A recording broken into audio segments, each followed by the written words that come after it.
these prints that I've just made for Lenny and for Patty, and we have this collection that Lenny compiled of psychedelic rock, 4 CD set, which is just, I mean, I listen to this stuff all the time. It's a great little collection. It was- 40th anniversary. Well, really? Since you compiled that? Oh, it's the first volume. Uh-huh. The first volume. Right. Well, we used to do... Wait, go back to Lenny's shot. There's no reflection, is there? No, we're good. Perfect. I am.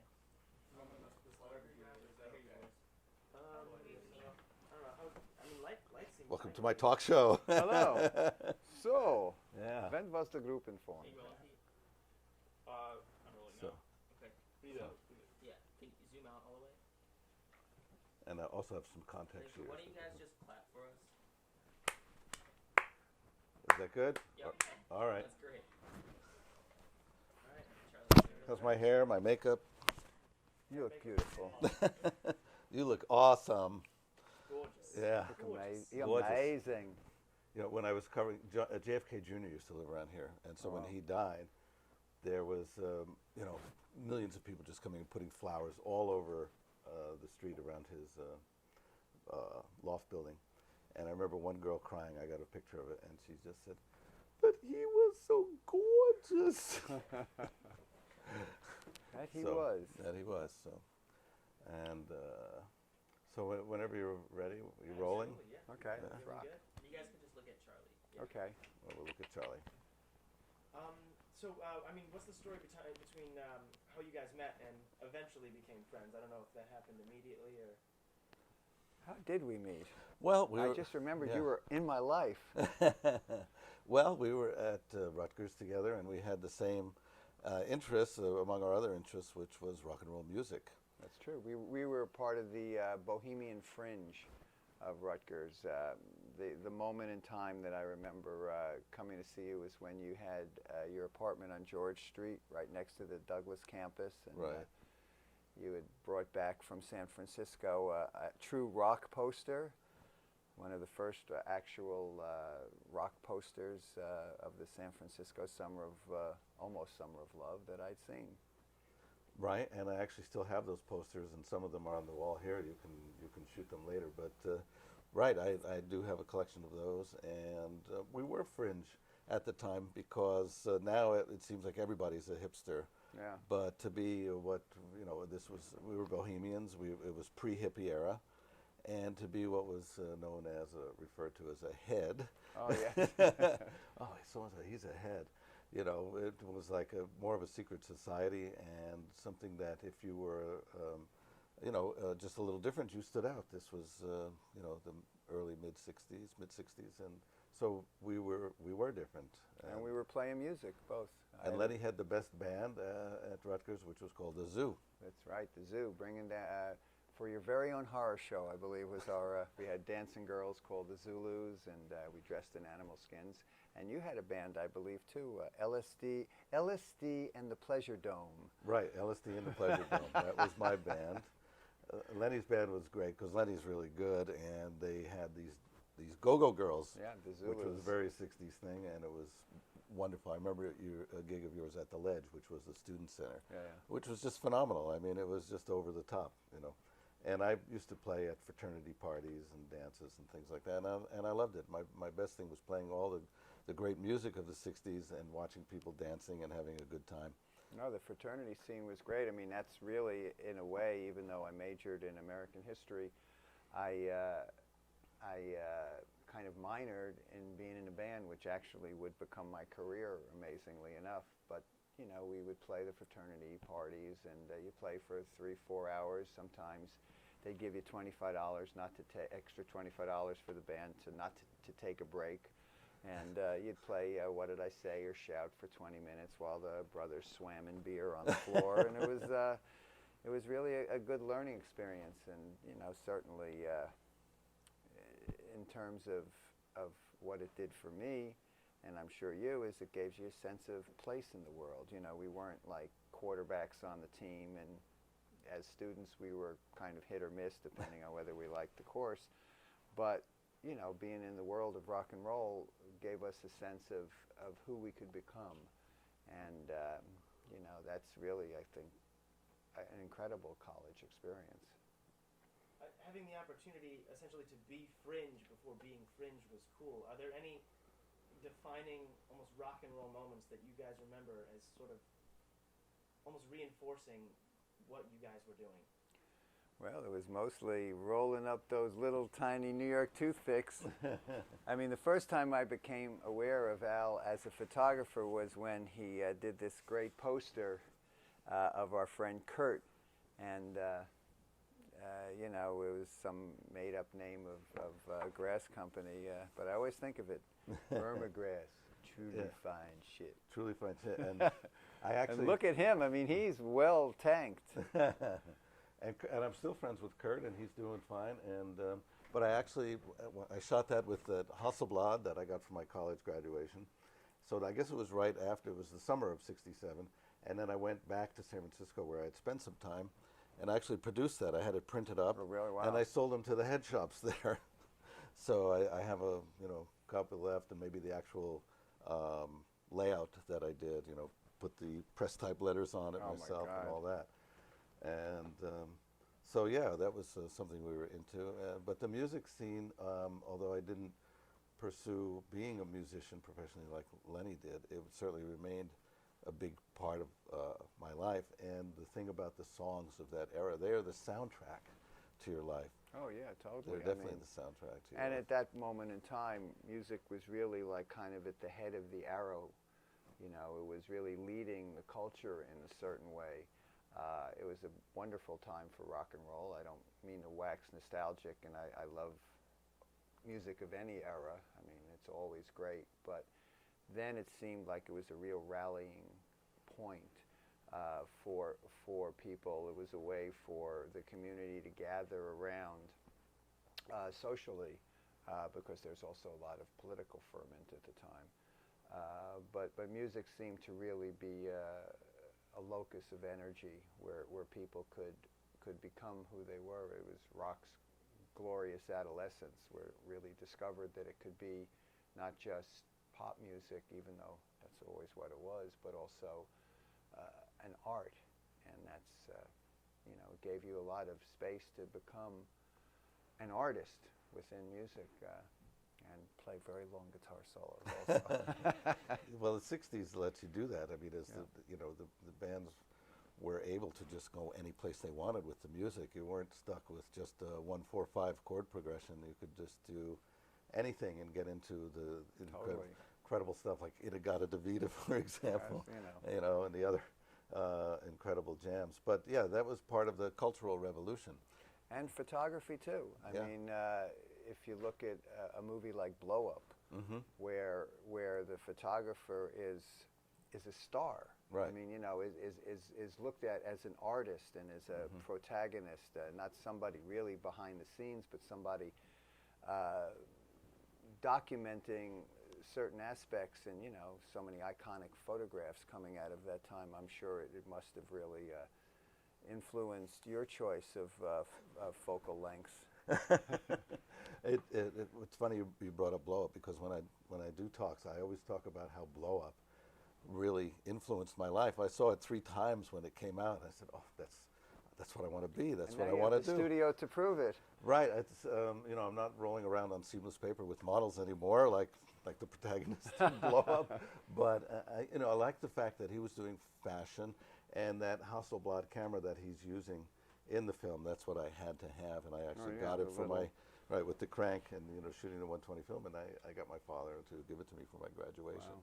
So I didn't instantly become that character. It took a little longer than just a movie popping up on the screen. But what I liked about the character was not only was he doing the fashion scene, which is it's an interesting scene. It's not something I wanted to concentrate on totally, but he was doing documentary work as well. He went into what they call in Britain a DOS house, which was a flop house, or where a homeless man were, and he did documentary photos in there. So that's the beauty part of being a photographer, is that it enables you to be a part of so many different realms, that you can get into because of the camera. And also there's that scene in Blow Up where David Hemmings goes to see the Yardbirds. in the club. Oh, and yeah. Jeff Beck smashes the guitar. Yeah. And you know, the two forms, it's almost like a fire was lit under them Yeah. at that moment in time. And also, they were modes of artistic expression that you could get into. You know, cameras, I think, especially with this new wave of Japanese cameras, became very available. Instruments, electric guitars became very available. And so you could try your hand in it and see what came out, and whether you would stick to it for more than the requisite, 12 months before, you realized it was either, there was a learning curve also. It wasn't just like, taking a picture or strumming that one chord, but learning actually how to do what it is you hope to do. Well, I like that scene in Blow Up where he's at the Yardbirds and he picks up the guitar neck, and then he leaves the venue and he's walking down an alley and he just throws it away. Yeah. It's such a nihilistic moment, which is great. It makes you realize, that sometimes you take things out of context, and I'm always picking up pebbles, or when I'm on tour, we go to the beach and I'm thinking, I'm going to find a beautiful rock, and I find the rock, and this is going to remind me of this moment forever. And then I get home and, I come across it a month later and say, where the hell was this from? Well, and I remember we did the be-in at Rutgers. Was it, what do we call it, a love-in or a be-in? Or, That's right. Actually, you have a film, now that I remember it, which I'd love to see, of the big Easter be-in Central Park in the spring of '67. Right, I was trying some psychedelic cinematography. I believe there's a lot of overlappings and two things. Well, I actually had that put from film onto videotape, and now I have to digitize it. And I have the soundtrack that was a record that I bought in that head shop on 9th Street in the East Village by a group called the Underground 12. So in those primitive days of actually showing that at Rutgers, I think I actually played the record, and then we showed the film, which is just kind of a short video collage. But now I have to digitize that, and I still have the album, so I have to digitize that and put them together and put it on YouTube. Put it on YouTube. So I do believe I make a cameo appearance in that. Oh, well, I'll have to really look at it again. Yes, yeah. The Be-in in Central Park, it was the first one, and it was a kind of response to what was happening in San Francisco. It was an interesting time. It's hard to explain it because the 60s have been really converted into stereotype now. Like, hey, man, and you're so stoned or whatever, and the clothes. But there was a real sense, especially in 1967, that you had a chance to change the world. I can't describe it, and it seems very naive. And of course, in what has happened since then, you think, gee, what were these people on? But there was a real sense when the Beatles sang "All You Need Is Love" that this was a real possibility.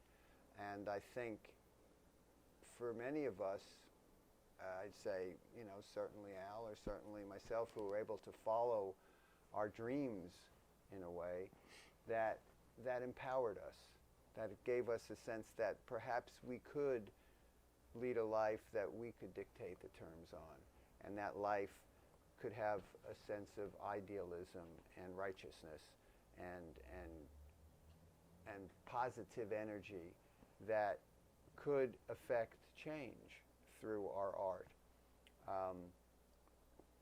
Once you get into the world of business, of course, you have your struggles, to try to convert these ideals. But I believe, certainly with the work that I've done musically, I've always kept a sense of why I'm doing it. And I believe if you look at Al's work, also, the sense that you're doing something because it has meaning, and it communicates a sense of positive energy. When I look at your photos of John Lennon or even Patty, I get a sense of humanity that communicates who they are, and that's one of the reasons why we make a photo or we make a song to kind of capture that little lightning in a bottle.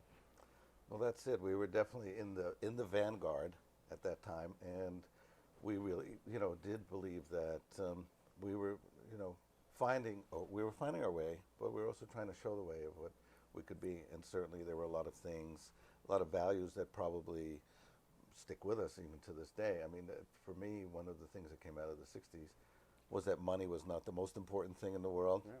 And for myself, and I'm sure for Lenny, that's self-expression and creativity and communicating, whether through sound or whether through images, that communicating, important messages and meaningful things was became part of our mission.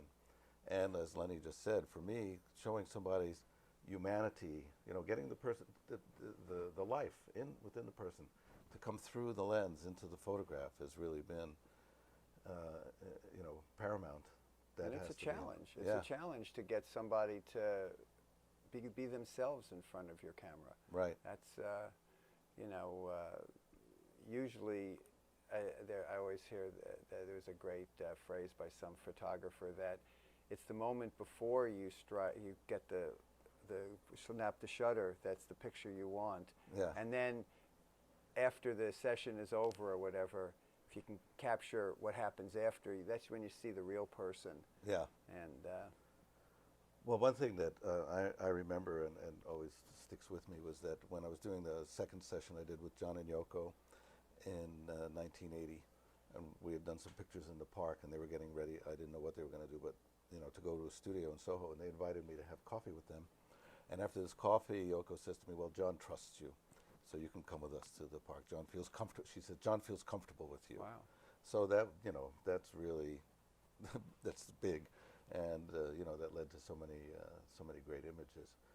But the '60s had to come to an end, and I was living in San Francisco in '68. It was after the Summer of Love. I actually fled San Francisco for LA to go body surfing on acid because the Summer of Love was so over the top. But then I came back to attend graduate school in filmmaking, and that's where I did the film No Satisfaction. That was my magnum opus there, and somehow after my first semester, it all went downhill. And then by the time 1968 came around, and I was in the fall of '68, and it seemed like the scene had kind of really burned out there, and I came back to New York, and I went to live in a farmhouse where like Kurt was living there. It was in Central Jersey. And I really had to recover from all the excesses of that, and I got a job working for the welfare department in the city, and Which I did too, because all you needed was the college degree, and you could go and work with could work as a caseworker. right, and that's the only job I ever had where I actually had to show my diploma. You actually had to show them your college degree, and I worked there, and but I was still trying to become a photographer, so.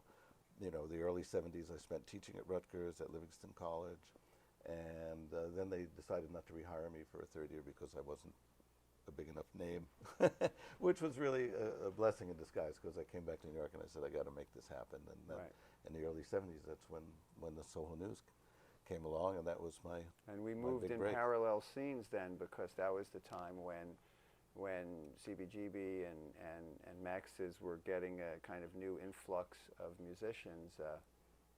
In the early '70s, there was no local band scene until the New York Dolls, and there's no bands. I mean, you don't really need them in New York because it's such a national stopover for everybody, but there was no place to play and no scene, and it was kind of like, and also I guess the alternate newspaper scene also needed a kind of beginning for the '70s. So we were following parallel lines as I was beginning to play with Patty and doing my writing on the journalistic side, and working in a record store and doing all the things we do to keep on keeping on. Right. The downtown scene was starting to gather its energy, and you found a place at the Soho News, and I found a place at Patty's side, and amazingly we were able to use that as a jumping off point for who we hope to be. Right. And that's where and when we kind of reconnected, because the Soho News was Covering discovering Patty, and the whole rock scene was coming together. And so, Lenny working with Patty was just great because, then we could, having gone after Rutgers our different ways, and we, like you said, parallel Yeah. lives started. And the great thing at the Soho News for me was being able to cover the rock scene. And as Lenny said, there was this burgeoning New York band scene, Yeah. which hadn't existed before. All the bands at CBGB's and the other venues, it was just such a great phenomenon. So I was able to cover that and the big acts when they came to New York, which was Oh, yeah. always thrilling. But to be part of that scene, because the Soho News was not something that was, something aloof and distant and would deign to cover the music scene in New York. The Soho News was a part of the Oh, art world and totally, a yeah. part of the music scene. We were, just as much a part of it as the musicians were, in a sense. Oh, well, that's the nice thing about Lower Manhattan is that all these scenes bled into each other because you're dealing with a very small geographic area, so everything is influencing everything else. You have the avant theater scene and the avant jazz and rock scenes and the avant newspaper scene, and all of them are kind of influencing and moving each other along. It was a very fertile time. I like to think of scenes sometime as where the lightning strikes. It happens all over. For me, Memphis in 1954, or San Francisco in '67, Right. or any of these places, Liverpool in '62 or '3, where something starts happening and the word gets out. And I remember at one point standing in front of CBGB, somewhere in the mid-'70s, and my great influence was the wonderful San Francisco scene with all those great bands, Grateful Dead. There was such a sense of community there beyond anything. And just thinking about, standing outside CBGB's and the Ramones or Talking Heads or Blondies up there, and, televisions hanging around. And I just thought, this is like a nice little thing. I wonder if anybody will hear about it. Yeah, right. That's it. Well, Soho, I mean, you were all in Soho yesterday, and you saw the boutiques and maybe a gallery here and there and all that. But in the 70s, it was really the art center. It was filled with artists, musicians, theater groups.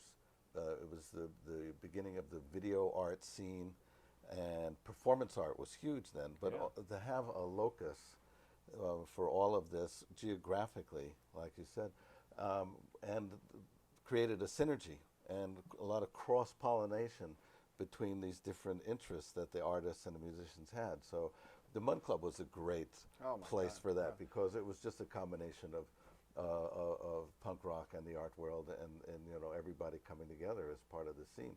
So when eventually, Soho Speaking was discovered. of coming together, that's where I met my wife. Oh wow, at the Mud Club. Yeah. That's So amazing. We always have a chuckle over that one.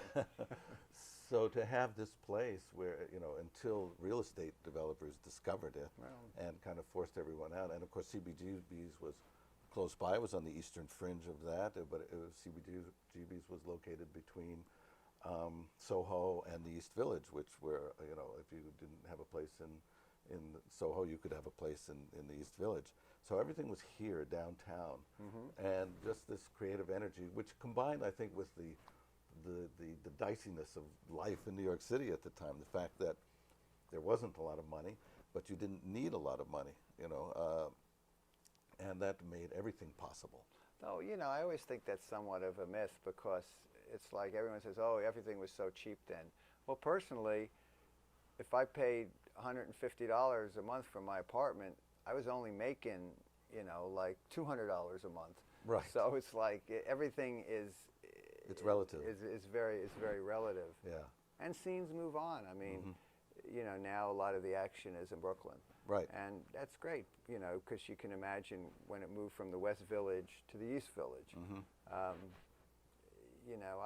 like movement and change. I think, I see too many ghosts when I walk around the neighborhood in the East Village, and I think, because they're all there, but out somewhere else, people are making their own scenes, and that's always the way our art and our culture moves forward. Yeah, that's true. I mean, I can't help but get nostalgic sometimes yeah. when I look at my pictures, and I'm always finding new things, like I just did looking for the picture of you in the record store, which I haven't found yet, but I will. But looking at my contact sheets, like, you know, looking at some of these, and you know, this is things that I forgot about totally, like Patty's playing the violin at the bottom line, you know. So I get a nostalgia for that era, but like, you know, it is past, it's over. We've moved on. We've done a lot of different things, and there are, you know, our replacements are coming up, Yeah. and you know, new blood, and creating new places.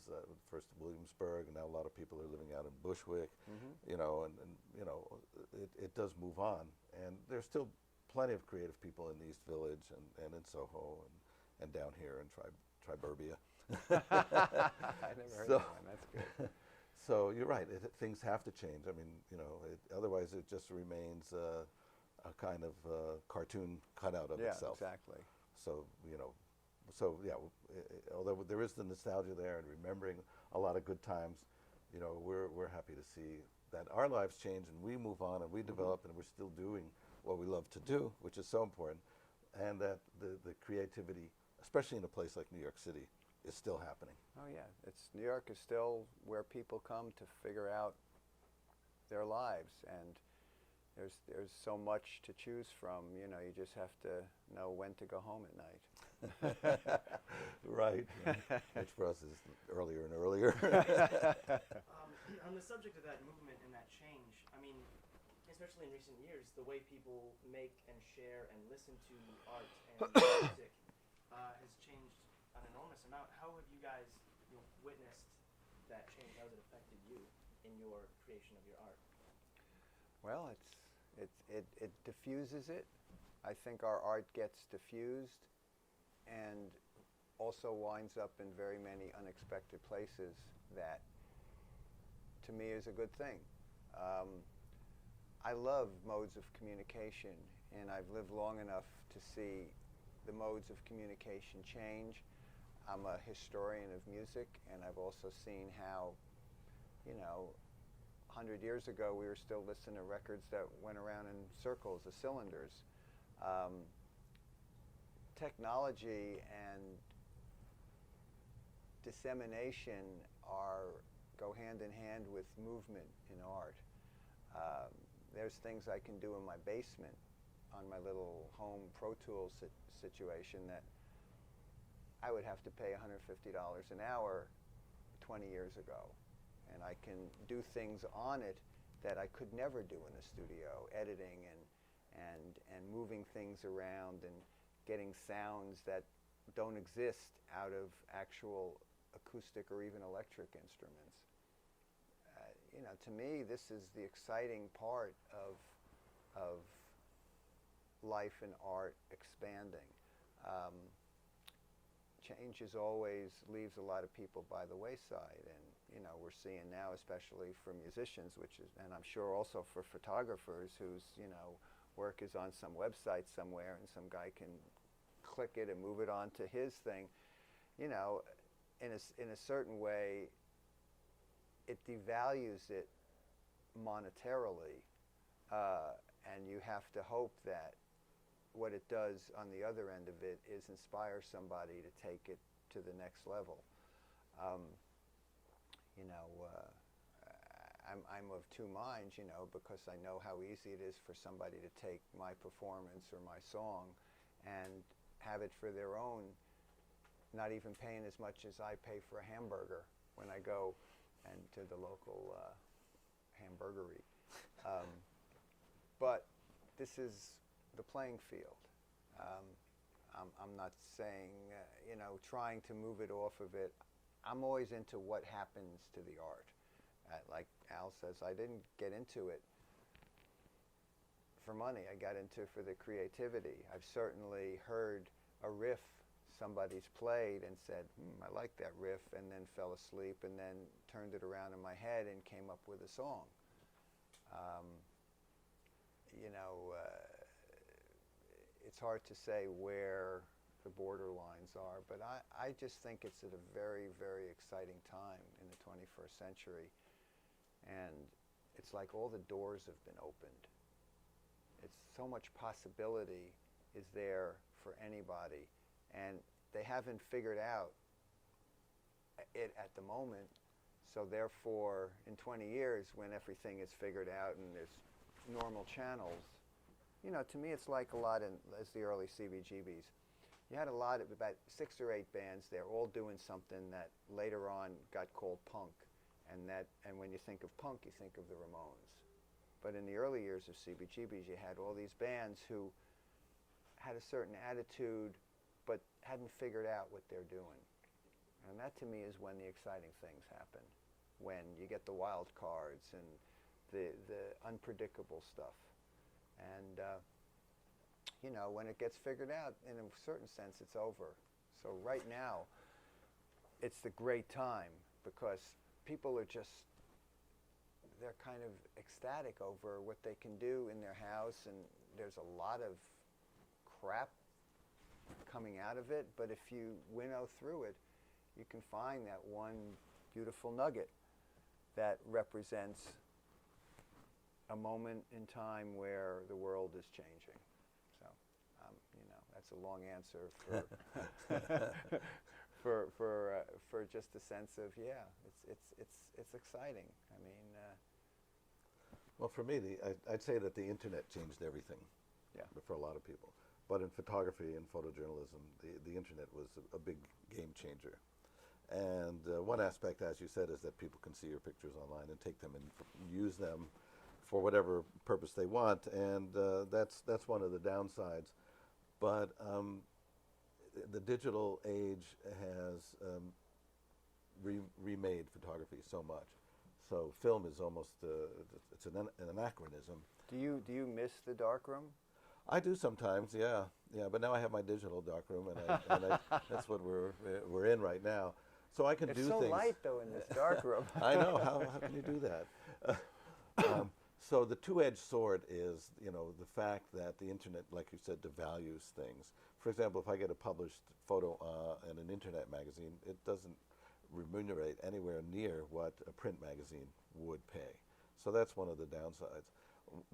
There are 2 big upsides for me in photography in terms of the digital age. One is that I can take my old negatives and my old color slides and I can scan them and digitize them, and I can remove all the dust and scratches and I can make them perfect. So whereas before, if I had to make a print in the darkroom, I'd have to make a lot of prints, and because some of them would get ruined just in the developing, and some, when you go to retouch them, which can be incredibly tedious to do it manually, you know, I'm lucky to get one good print. So now I can make perfect negatives and print, you know, endless copies of good, beautiful prints. So that's one aspect. The other aspect is having digitized my photographs, and I put them online in web photo galleries, which people going on Google can find my material.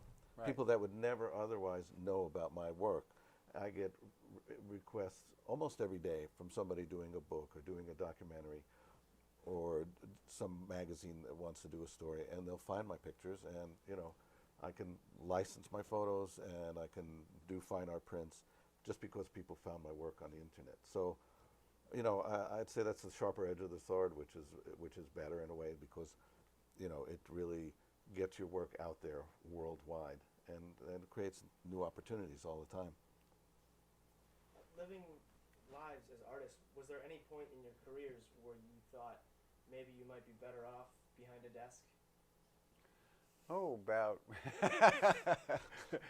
every once in a while when the coffers run. I remember just about the time my daughter was about to be born, and I panicked, and I thought, I only have 2 months living expenses in the bank. I better get, you know. But you know, you're going to have that as a life of an artist. I mean, you know, there's a lot of luck involved. There's a lot of time and place. And if you ride out the valleys, hopefully a new peak or a new way of doing something. I like to think you have to have about like 4 or 5 different jobs in any art. You know, if I know that if I'm not doing that great as a musician, I can be a writer. And if I'm not doing as great as a writer, then I can, you know, take some records and sell them at a flea market. You got to be mobile. Right. Got to be flexible and Yeah. have a lot of different things that you can do. So that's, for a long time, just taking pictures was the biggest component of what I do. And, I still get assignments and go out with my cameras, and I love doing that. But if I were to depend just Yeah. on shooting pictures alone, it would really be difficult. So that's why Now you're licensing currying your images- archive. Right, Yeah. going through the archives, finding the material, digitizing it, licensing images, either directly or through my agency, and selling fine art prints and doing books. So there are all different jobs that I'm doing within the photography realm that make it a viable existence. But yeah, sometimes, especially lately, you get older, you start to worry about your future. Oh yeah. Luckily, there is this thing, intellectual property, which some people want to take away, so you can continue to make money. That might be our retirement plans. I don't know if you have a big 401k. I don't. Oh no. But a lot of, so that's one worry. I'm going to is- keep is- playing till the money runs out. That's Right. what it is. Me too.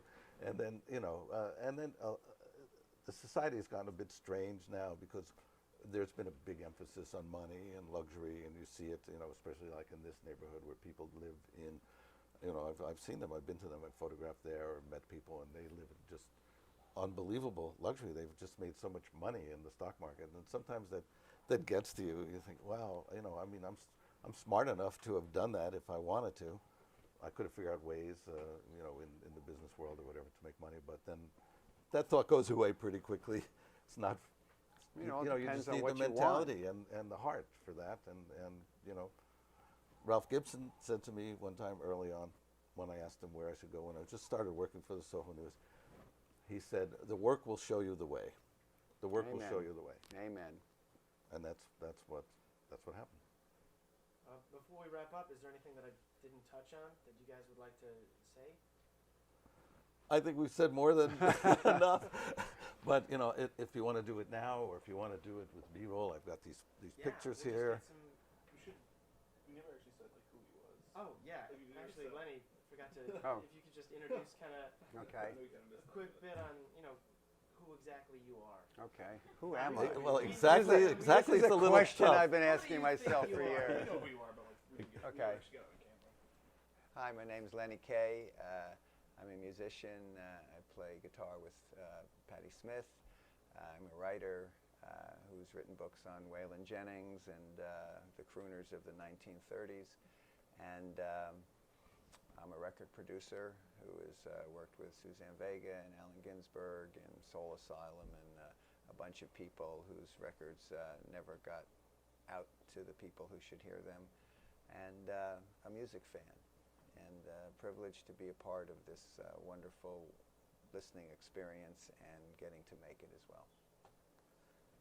And Lenny's also a rock historian, and this is a fabulous compilation Yes. that he put together called Nuggets. It's a four 4 CD set. 4 CD set of great music from the 60s. LSD and the Pleasure Dome actually used to attempt to play Psychotic Reaction. If LSD and the Pleasure Dome had had an album out or a record, they might even be on Right. disc 3. So this is 4 here, and that's Lenny's. I'm still looking for that photograph of you with all those LPs, so it'll show up. But I'm sure. let's look at some of these that I made Okay. prints for you and for Patty. Oops, I'm wired.